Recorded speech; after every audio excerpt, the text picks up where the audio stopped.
All right, call to order the February 4th Planning Agency meeting. If everybody would rise for the Pledge of Allegiance. I pledge allegiance to the flag of the United States of America and to the republic for which it stands, one nation, under God, indivisible, with liberty and justice for all. All right, tonight we have 2 agenda items and approval of the minutes. Do we have anyone here for 1920 Little Avenue?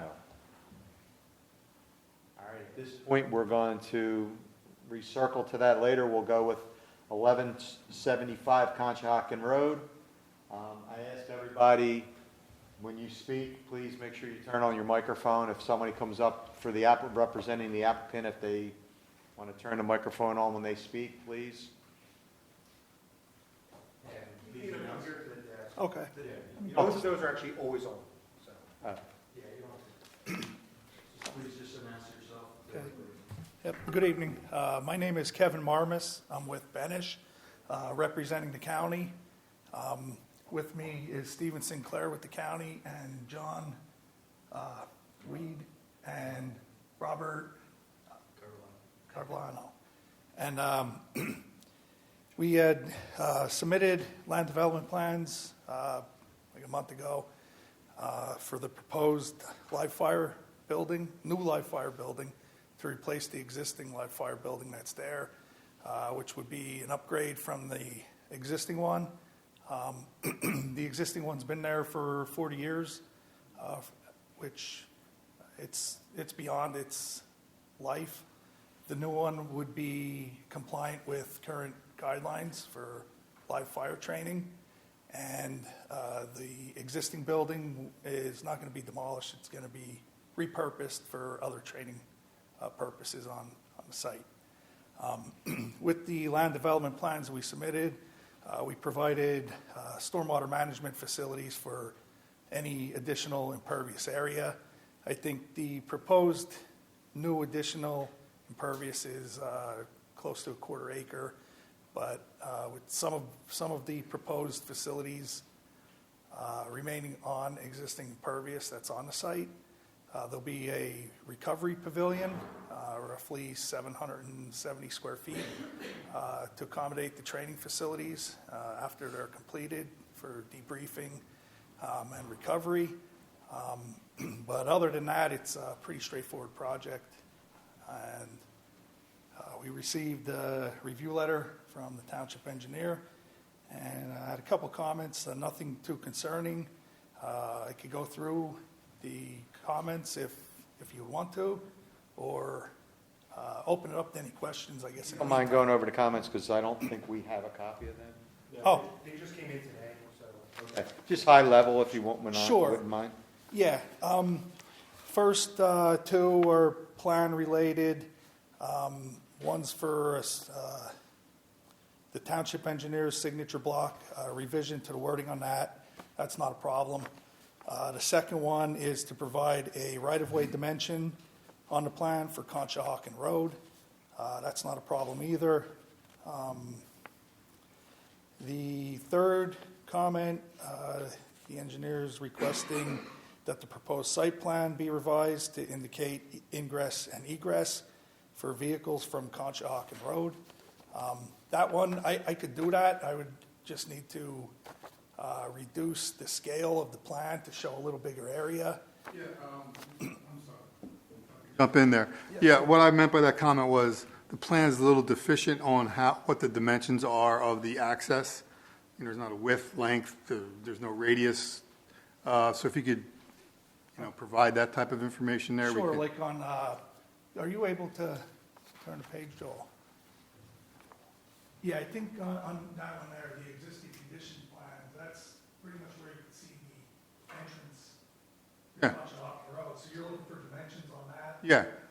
Yeah, whatever the main entrance is that you're going to bring Okay. vehicles in and out of that. Is there more than one entrance that you're? No, I didn't think it's just the existing. one entrance, and just, if you could highlight what the dimensions are, the radius, the width.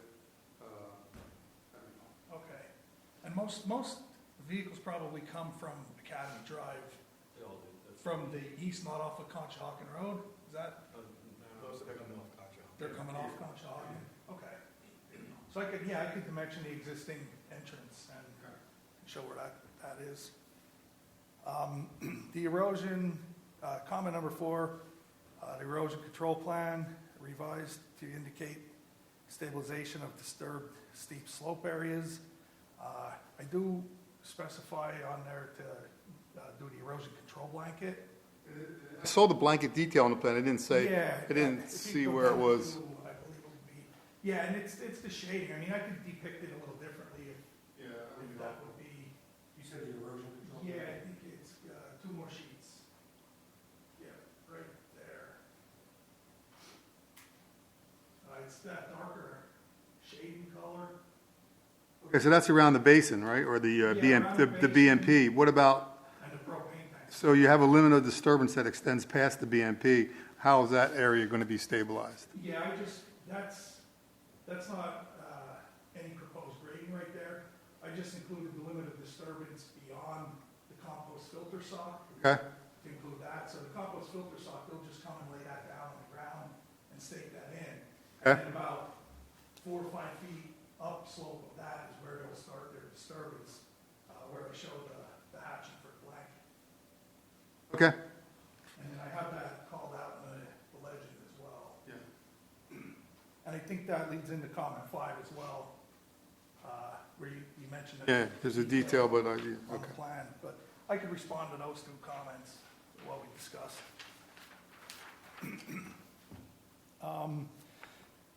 Comment 6, the comments pertaining to the proposed stormwater basin and the discharge pipe from the basin. Right now, I have a 12-inch pipe proposed for the discharge from the basin tying into an existing, the existing drainage facilities on the site.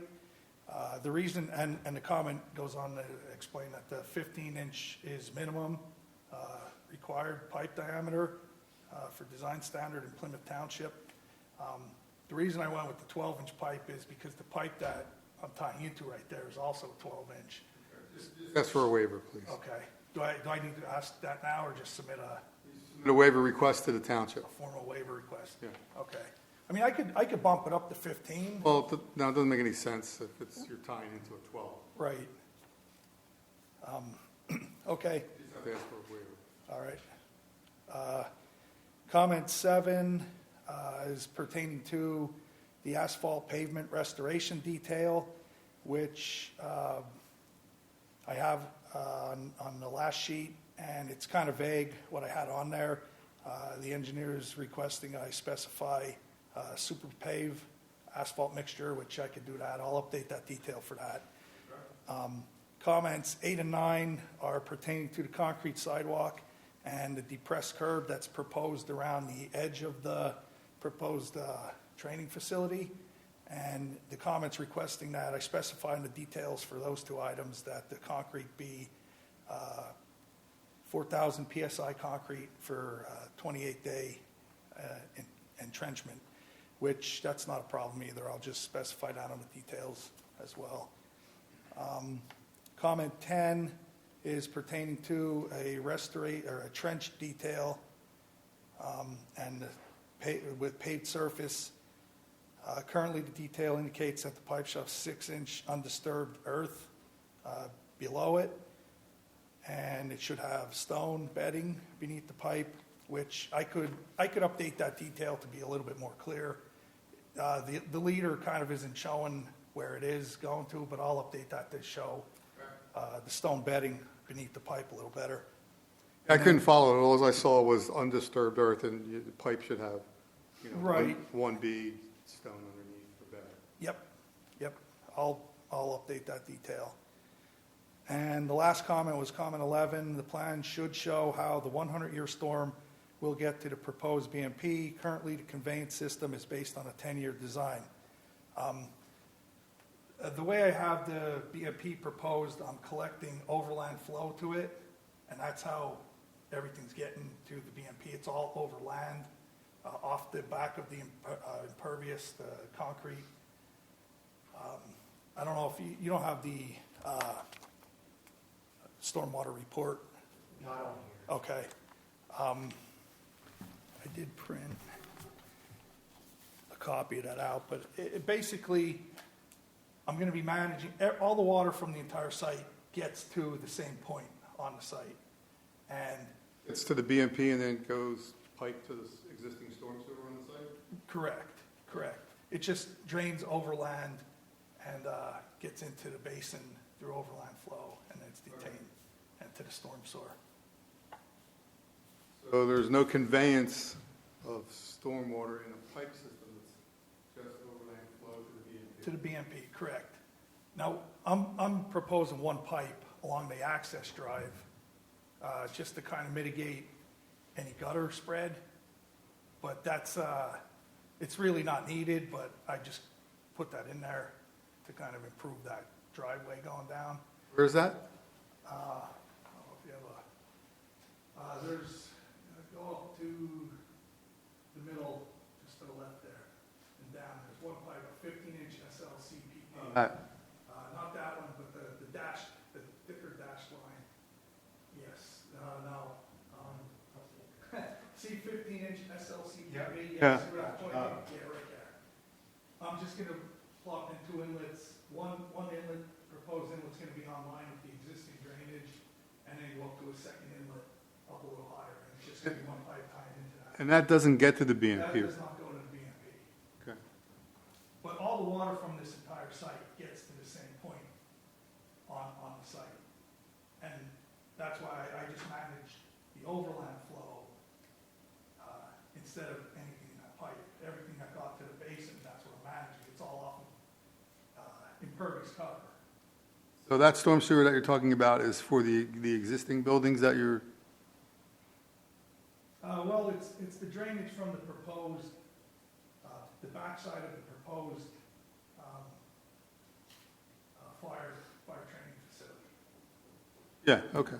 And then that's gonna get off the back and go into the two catch basins. But then the stuff from the front of it and from existing impervious that's not currently managed is gonna go into the BMP and be managed cumulatively before it leaves the site. Okay, so you're taking a proposed impervious coverage area and managing that in BMP, and the existing impervious cover, you're managing that by putting it into the pipe.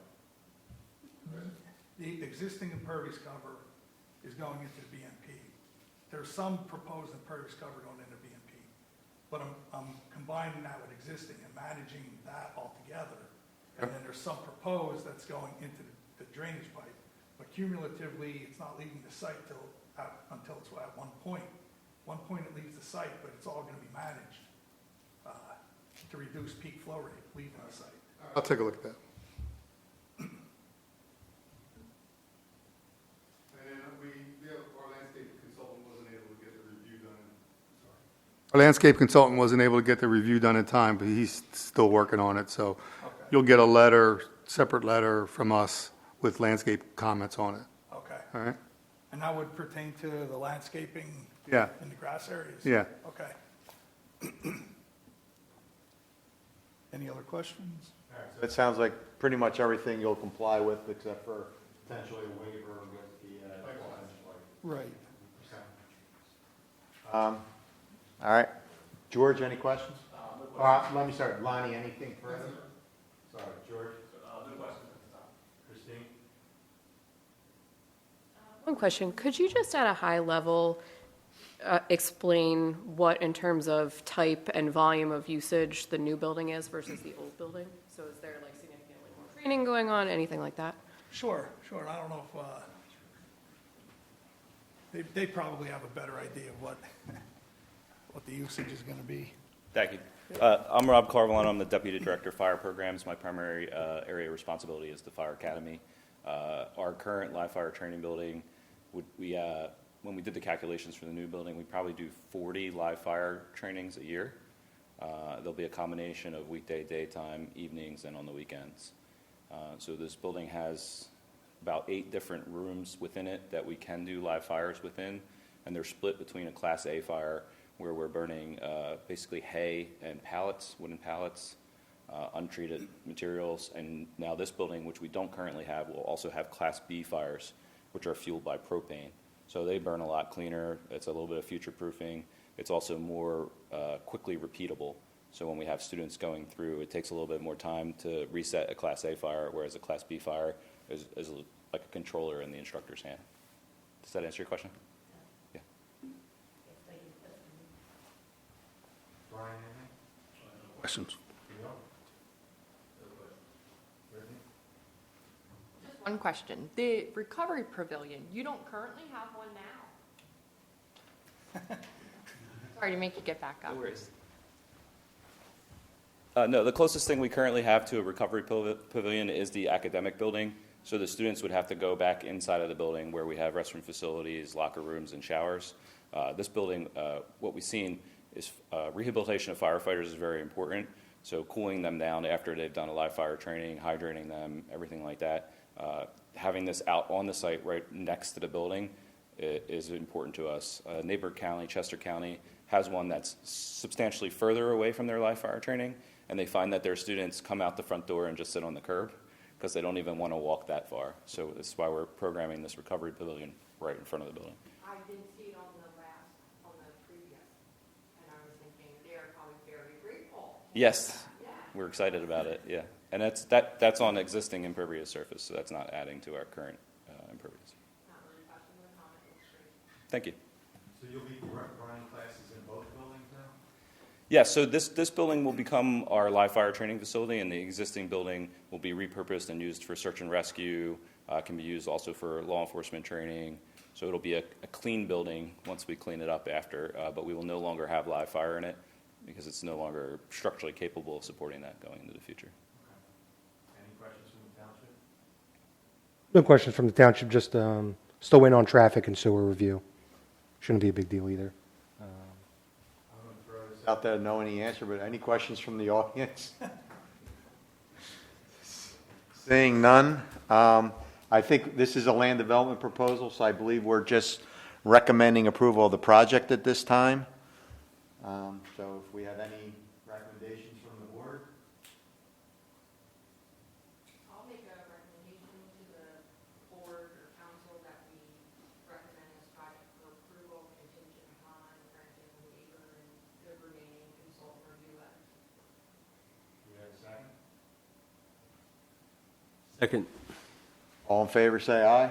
Aye. Aye. None opposed? Unanimous. Project approved to move forward, or our recommendation for it to move forward, being a Thank you. recommending board. Thank you. Thank you. Yep, thanks, Joel. This time I'm going to circle back. I'm assuming no one's here for 1120 Little. I guess we're going to table that for now. Minutes were sent around. Does anybody have any comments on the minutes from last month? Do we have a motion to approve the minutes? I'll motion to approve the January minutes. All in favor, say aye. Aye. Any opposed? No opposed. With that, call the meeting to adjourn.